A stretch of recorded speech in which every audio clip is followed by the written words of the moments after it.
Olá, meus queridos! Estamos aqui para mais um encontro. Vamos falar sobre a lição da nossa revistinha, Panorama Bíblico número 2. O tema de hoje, o livro de Daniel.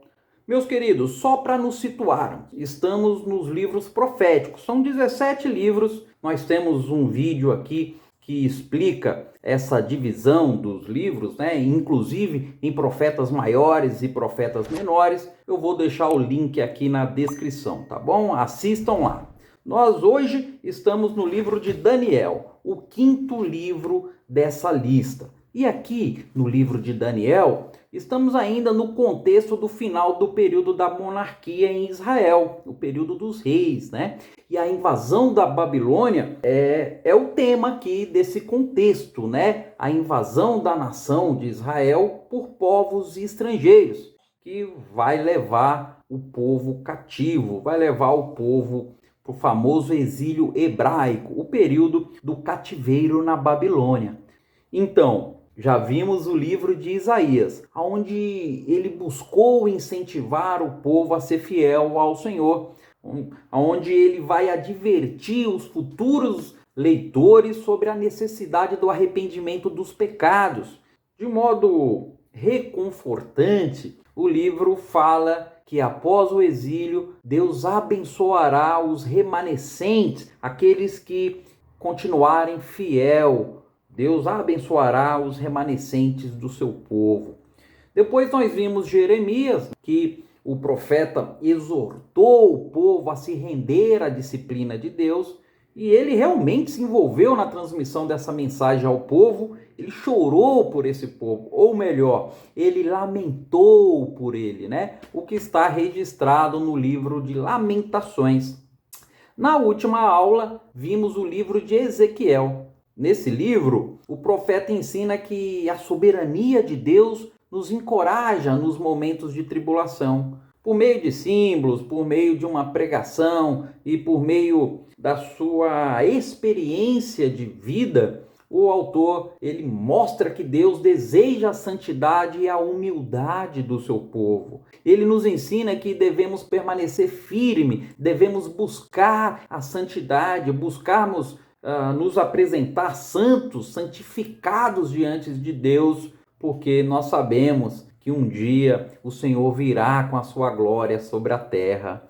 No livro de Daniel, vemos que por meio do testemunho pessoal de Daniel, por meio da pregação de suas profecias, ele vai reafirmar essa soberania de Deus sobre o mundo e sobre a história dos homens.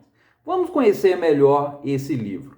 Já vimos que o momento histórico aqui é o ataque da Babilônia. A Babilônia está atacando Jerusalém. Quando eles invadiram a cidade, saquearam o templo, levaram os israelitas para o exílio. O destaque aqui é que entre esses judeus que foram levados, a Bíblia vai destacar 4 homens da família real de Davi. Daniel, que mais tarde será chamado de Beltesazar, e seus 3 amigos, Ananias, Misael e Azarias, que também receberam nomes babilônios e ficaram mais conhecidos como Sadraque, Mesaque e Abednego. O livro fala sobre a luta dos israelitas para manter a esperança mesmo estando em terras estrangeiras, na terra dos seus conquistadores. E analisando, nós vemos que o livro tem 12 capítulos. Deixei marcadinho aqui. Ele tem 12 capítulos. Aqui na minha Bíblia são 11 páginas. Isso porque a minha Bíblia ela tem letras grandes, mas é isso. Um livro pequeno, mas muito profundo, que, como já dissemos, vai mostrar a soberania de Deus sobre a história. Esses 12 capítulos podemos analisar assim. Do capítulo 1 ao 6, temos a história de Daniel e seus amigos. E do capítulo 7 ao 12, temos as visões de Daniel sobre o futuro. O capítulo 1 mostra que Daniel e seus amigos se destacam e são recrutados para servir no palácio do rei. Então, eles são pressionados, primeiramente, a abandonar a sua identidade judaica. Então eles vão precisar viver e se alimentar como um babilônio, Porém, eles se recusam, né? Eles recusam os manjares do rei, uma eterna prisão, né? A aparência do bem, a essência é o mal. Então eles escolhem a fidelidade à palavra de Deus. E obviamente essa atitude de fidelidade à palavra coloca esses jovens em perigo. Mas Deus os liberta e eles acabam sendo exaltados pelo rei da Babilônia. No capítulo 2, vemos que o rei da Babilônia tem um sonho que ninguém consegue interpretar, mas Deus dá o poder de interpretação para Daniel e ele então interpreta esse sonho. O rei sonha com uma enorme estátua feita de 4 tipos de metal, que simboliza uma sequência de reinos, tendo como cabeça a Babilônia. Mas de repente, uma pedra enorme vem voando e estilhaça a estátua e esta se torna um monte de entulhos. Este sonho é a primeira de muitas visões simbólicas no livro, né? Daniel diz que a estátua representa uma sucessão de reinos humanos vindos do norte, vindos da Babilônia, e todos esses reinos enchem o mundo de Deus com violência. Mas um dia o reino de Deus virá e sua glória vai destruir a soberba, a arrogância dos reinados dos homens sobre a terra. A terra então ficará cheia da justiça santa, do reino e do governo de Deus. No capítulo 3, temos a famosa história dos 3 amigos de Daniel, que se recusam a se curvar e adorar uma estátua de ídolos. E por isso eles são perseguidos e jogados numa fornalha ardente. Mas Deus os livra da morte. Assim, eles são exaltados pelo rei. E agora, o rei reconhece o Deus de Israel como verdadeiro. Depois disso, temos a história de 2 reis babilônios. O pai, Nabucodonosor, e seu filho, Belsazar.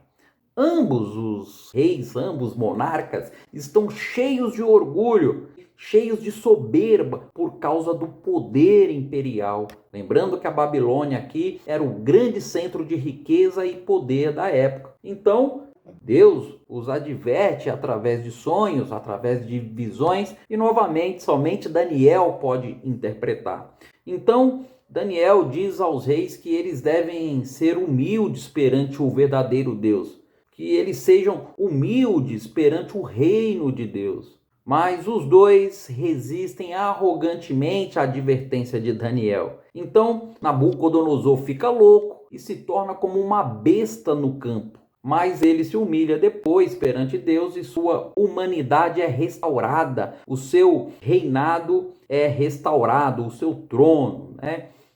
A mesma coisa que aconteceu com Nabucodonosor acontece também com seu filho Belsazar. Mas ele tem uma postura diferente e não se humilha diante de Deus. E o texto bíblico diz que ele foi assassinado naquela mesma noite.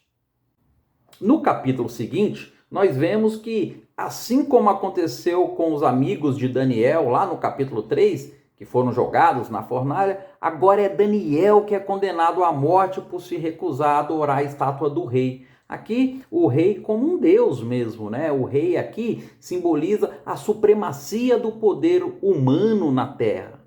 Mas Daniel não vai se curvar ao ídolo, né? Quer dizer, ele não coloca nada acima do seu Deus. E por isso, ele, obviamente, é jogado na cova com os leões. Mas, mais uma vez, Deus salva Daniel diante de todos, manda um anjo, né, que fecha a boca dos leões. E da mesma forma que aconteceu com Sadraque, Mesaque e Abednego, o rei exalta Daniel e reconhece o poder de Deus.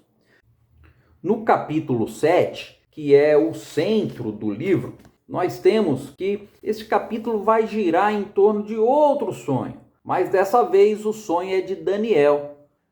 Ironicamente, né, ele não consegue entender o sonho. Então Deus manda um anjo, um mensageiro de Deus, né, para explicar o sonho para ele.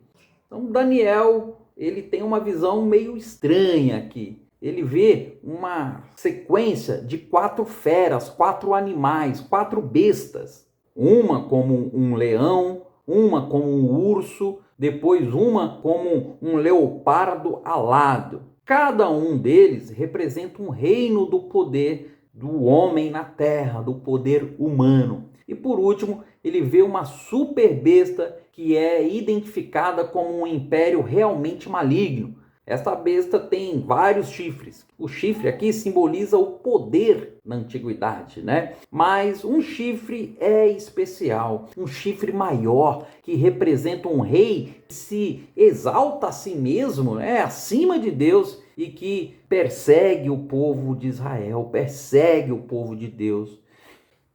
E temos ainda aqui nesse capítulo a figura do chamado o Filho do Homem, que é uma imagem que serve tanto para o povo da aliança de Deus, como também para o rei da linhagem de Davi. De repente, Deus, que é chamado Ancião dos Dias, vem e estabelece o seu trono. Ele destrói a superbesta e exalta o Filho do Homem nas nuvens, onde ele sobe para se assentar à direita de Deus e compartilhar o governo de Deus sobre todas as nações. Já estamos aqui, pessoal, na metade do livro, e quando olhamos para o livro em si, até aqui, nós vemos que as histórias de fidelidade, tanto de Daniel como dos seus amigos, né, Sadraque, Mesaque e Abednego, mostra que apesar da perseguição, Deus oferece esperança para o seu povo. Há sofrimento? Há. Por quê? Porque os reinos humanos, segundo Daniel, se rebelaram e se tornaram contra Deus. Então, as visões encorajam o povo de Deus a ter paciência, a ter confiança que ele, Deus, né, trará o seu reino de justiça. Tá, mas quando Deus fará isso? E é isso que as 3 visões finais exploram. No capítulo 8, Daniel tem outra visão sobre 2 bestas, retratadas no capítulo anterior, mas desta vez elas são simbolizadas por um bode e uma cabra. O bode representa a imagem do Império Medo-Persa e a cabra representa a imagem da Grécia Antiga.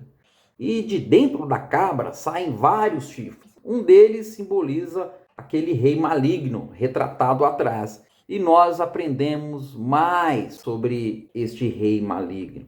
O texto diz que ele atacará Jerusalém, ele se exaltará acima de Deus, profanará o templo com ídolos, mas no final ele será destruído por Deus, que exaltará o seu povo, que exaltará o seu reino.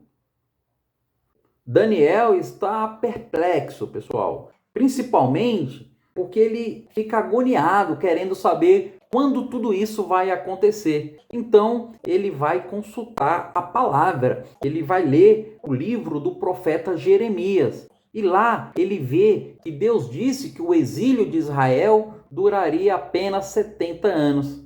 Para Daniel, esses 70 anos já está acabando. Então ele vai orar e ele pede que Deus cumpra a sua promessa e que em breve esse povo possa ser liberto do cativeiro. Mas aí um anjo vem e informa a Daniel que o pecado e a rebelião de Israel continuam. Por isso, o exílio e a opressão continuarão 7 vezes mais do que foi previsto por Jeremias. Daniel, então, está profundamente perturbado com isso e tem uma visão final.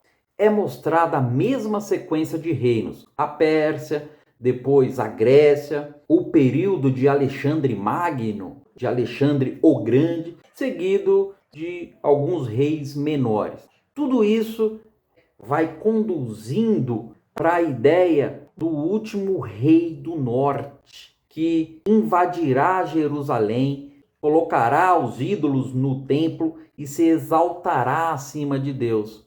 E mais uma vez, de repente, este reino terreno vem à ruína. E sobre essa visão, há um debate interminável, né, para tentar explicar o que elas realmente significam.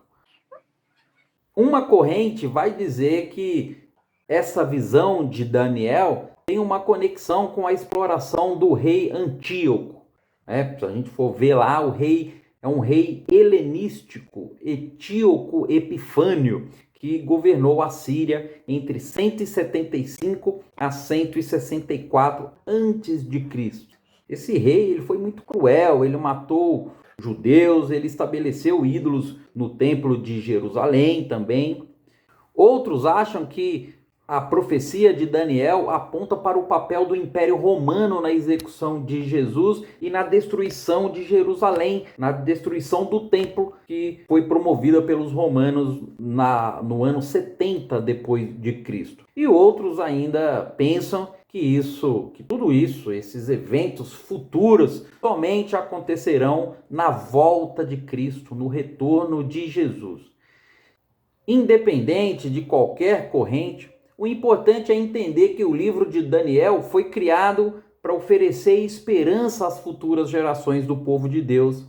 E ele cumpriu este propósito, tanto nos dias de Antíoco, como ele também pode ser usado em qualquer outro momento da história. É por isso que Jesus poderia usar as palavras de Daniel para descrever ou para confrontar os líderes que ele enfrentou lá em Jerusalém. É por isso também que João, lá na ilha de Patmos, quando escreveu o Apocalipse, poderia ter usado as imagens de Daniel para aplicar a Roma do seu tempo, a Roma da sua época, e também a qualquer outro império no futuro.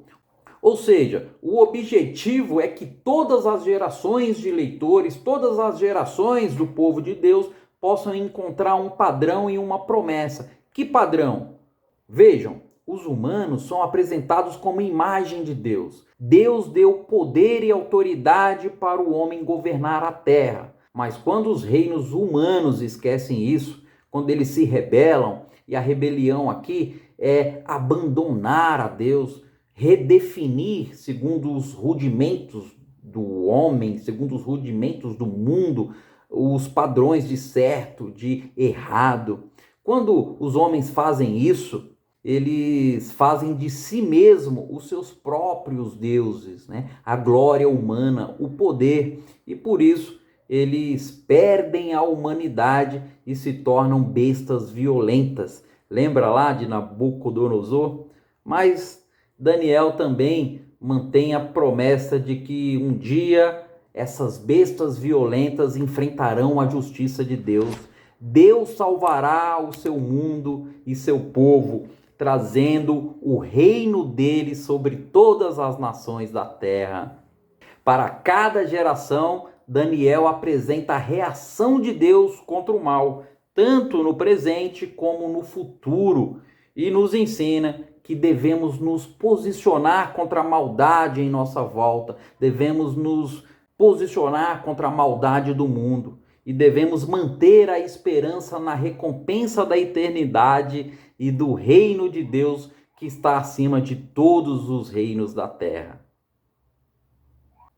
É isso, este foi o panorama do livro de Daniel e até o próximo vídeo.